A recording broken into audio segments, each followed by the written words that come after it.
Once upon a time there were 3 monkeys. Daddy monkey, mommy monkey, and baby monkey. They lived in a tree on the plains in Africa.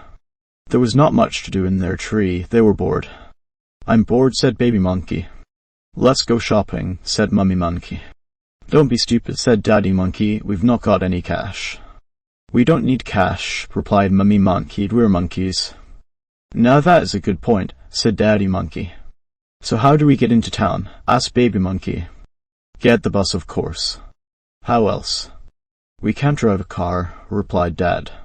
"And number 44 should be along fairly soon," said mummy monkey. "We could get that. It goes right into the center of the city." The monkeys wandered over to the bus stop, avoiding the lions, who were looking very hungry that morning, and waited for a bus. Soon enough a number 44 came along, and they jumped on. "Fares, please," said the driver. The monkeys just ignored the driver, as they didn't have the correct change because they didn't have pockets, because they were monkeys. Have you ever noticed the handles on straps on buses that hang down from the rails on buses? That's in case the bus ever stops in Africa and monkeys want to get on. For South America, there are monkeys there, and they have prehensile tails, which means they can hang from them using their tails. However, I have digressed. The monkeys started swinging on the straps, as monkeys are inclined to do. After all, they are monkeys, but not using their tails, as they were African monkeys. "Oh," said the driver. "Monkeys, stop that." The monkeys, being monkeys, just ignored the driver. After all, they never do anything a human tells them. That's why they don't make good pets. So children, never ask your mommy or daddy for a pet monkey. It will just wreck your house. Oops, I've digressed again. The driver stopped the bus. They were still in the middle of the savannah. "Right, monkeys, off the bus," the driver shouted. The monkeys jumped out of a window, as the driver was looking quite angry. The window had been left open because it was a really hot day, which it often is in Africa. The 3 monkeys then went and sat on the roof. The driver didn't notice what the monkeys had done, and soon the bus started off again. The monkeys could hear the driver mutter rude words like poo under his breath. "Hey, look," baby monkey shouted. "What?" replied mummy monkey. "Well, yes, you get giraffes in Africa," daddy monkey replied. "Why don't we get any near our tree? The lions scare them off." "Can't we ask the lions not to eat them?" "Well, we don't want the giraffes coming and eating our leaves, do we?"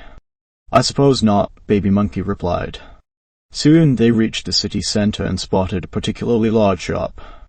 "I want to go shopping in there," said mummy monkey, pointing to that large department store and jumping off the bus roof.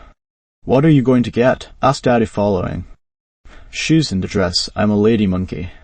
"What else do ladies get in the shops?" "What are you going to get?" she asked. "Don't know. Perhaps the latest Manchester United top." "Man United, I didn't know you like football." "Anyway, we don't live in Manchester. We live in Africa." "Most Manchester supporters don't live in Manchester." "Yes, but you should support a local team." "Such as?" "I don't know what they're called, but some of the gazelles have taken to kicking some stones about." "It's hardly the same, is it?" "No, I suppose not. So what else are you going to get?" "A big, flat-screen tally." "So how are you going to get that home?" "On the bus, of course."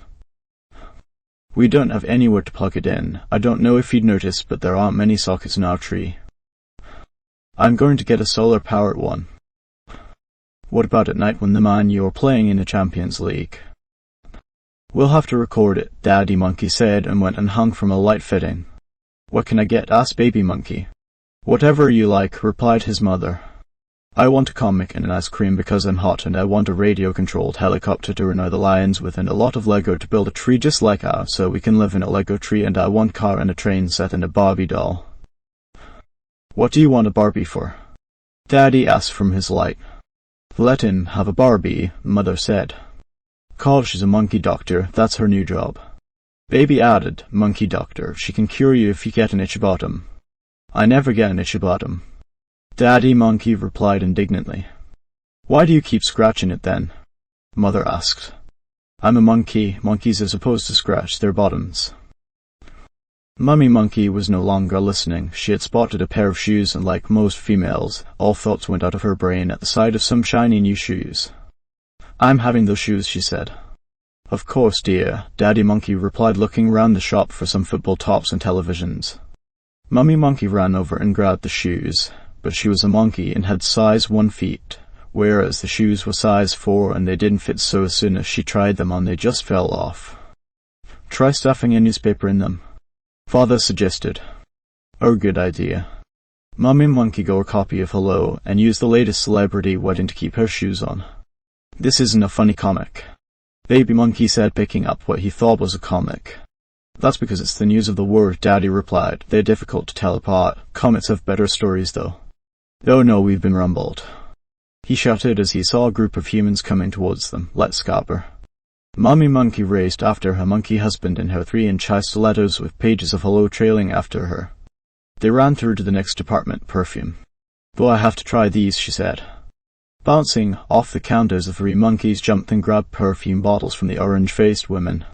Each one was hastily applied by Mummy Monkey, and so Britney Spears' latest concoction soon mingled with Puff and the Monkey in an ever-increasing assault to the nose. Still being chased by an increasing number of humans, the monkeys then ran for into the women's clothing department, which took up 60% of the store, and Mummy Monkey grabbed a small black cocktail dress as she bounced past. The monkeys ran out of the store and onto the top of a number 27 bus going past. There's a 44 going back to our tree, Daddy shouted as bus went past in the opposite direction. The 3 monkeys jumped from the top of one bus to the other bus. Mummy Monkey nearly dropped her Hello-covered shoes as they did. An hour later the monkeys were sitting in their tree. Daddy Monkey hadn't got his solar-powered, flat-screen tally or his football top. Baby Monkey had got a rubbish comic that wasn't what he really wanted. Mummy Monkey had got a nice black dress, a pair of shoes that don't quite fit, and some perfume. So all in all, a pretty normal shopping trip then.